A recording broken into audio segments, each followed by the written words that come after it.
Պարոն Ֆարմանյան, այսօր այստեղ կարծիք հնչեց, որ Հայաստանյաց առաքելական եկեղեցին պետք է հարգվի։ Ես գիտեմ մեր հարևան երկրի Վրաստանի օրինակը, որտեղ որ ճիշտ հակառակն է, պետությունը տարեկան մոտ $20 միլիոն սուբսիդավորում է վրաց ուղղափառ եկեղեցուն, էլ չասեմ, թե այդ երկրի ղեկավարները ինչ խոնարհ են իրենց կաթողիկոսի նկատմամբ։ Ես եղել եմ Իրանում, որտեղ պետական բյուջեի միջոցների հաշվին վերանորոգվել է ՅՈՒՆԵՍԿՕ-ի մշակութային ժառանգության ցանկում ընդգրկված հայկական եկեղեցական համալիրներ եւ նրանք գործում են որպես հայկական եկեղեցիներ։ Ես ծառայել եմ Լեհաստանում, որտեղ որ համայնքի 600-ամյակը նշում ենք որպես Լեհաստանի պատմության նշանավոր թագավորներից մեկի Կաժիմիր Մեծի կողմից հայ առաքելական եկեղեցու եպիսկոպոս Գրիգորիին տված հատուկ արտոնությամբ, որը նրան Լվովում թեմ հիմնելու հնարավորություն էր տալի եւ ազատ գործունեություն, նաեւ հարկերից ազատ գործունեություն ծավալելու հնարավորություն էր տալի։ Այս կուզեի իմանայի ձեր վերաբերմունքը այդ երևույթի նկատմամբ, թե պետք է հարգվի հայ եկեղեցին եւ ինչ չափով ու ինչ ձևով, որովհետեւ մեր երկրում կա օրենք Հայաստանի եւ հայ առաքելական եկեղեցու հարաբերությունների մասին, որը հատուկ հարկային արտոնություններ է սահմանում բացառապես ծիսական պարագաների եւ կրոնական գրականության հետ կապված։ Շնորհակալություն։ Շնորհակալություն, պարոն Ղազարյան։ Նախ թյուր ըմբռնումներից խուսափելու համար ասեմ, որ հայ առաքելական եկեղեցին հարկ վճարում է։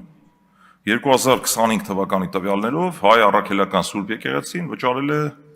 ավելի քան 520 միլիոն դրամի հարկ եւ եղել է ընդհանուր հարկատուների ցանկում 508-րդ տեղը, եթե չեմ սխալվում։ Այս առումով, որպեսզի թյուրիմացություններից խուսափենք, օրենսդրությամբ սահմանված կարգով ազատվում են միայն կրոնական գրականության վաճառքը եւ կրոնական ծիսակատարությունները։ Այսինքն, երբ մարդը գնում է կնունք անում, sense բացատրեմ Ժողովուրդ ջան, այդ կնունքի դիմաց դու գումար եք վճարում, դա չի հարկվում, կամ կրոնական, ասենք, նոր կտակարան են վաճառում, աղոթագրքեր են վաճառում, մոմ են վաճառում, չէ, մոմը չէ, ներողություն, գրականության մասն էի խոսում։ Ինչ վերաբերում է հարկերին, ես արդեն նորից ամփոփելով ասեմ 520 միլիոն դրամից ավել հարկ է վճարել հայ առաքելական Սուրբ եկեղեցին, այնպես որ հարկ չվճարելու մասին խոսակցությունները կարծում եմ ավելորդ են։ Եթե իմ կարծիքը ես հայտնեմ,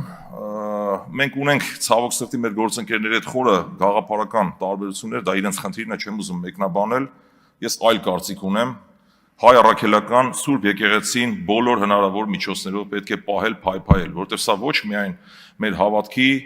մեր կրոնական, այսպես կենտրոնն է մայրաթոռը հայ առաքելական Սուրբ եկեղեցին ընդհանրապես,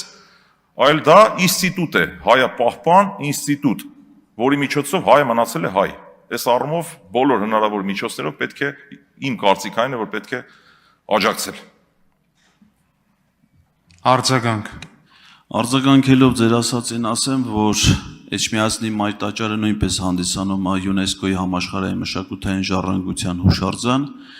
եւ այդ տաճարի վերանորոգման վրա Հայաստանի Հանրապետության պետական բյուջեն ծախսել է 0 դրամ։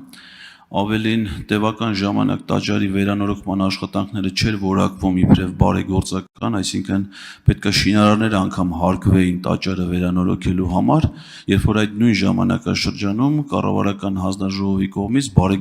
բարեգործական էին որակվում բաց հասարակության ինստիտուտների Սորոսի հիմնադրամի կողմից իրականացվող ծրագրերը, իսկ հայ եկեղեցու ամենամեծ բարերարներից մեկը Սամվել Կարապետյանը հետապնդումների սկսեց ենթարկվել հենց եկեղեցուն ցուցաբերող աջակցությունից եւ եկեղեցին աջակցելու կախարդական մեր ձևով բառերը արտասանելուց հետո։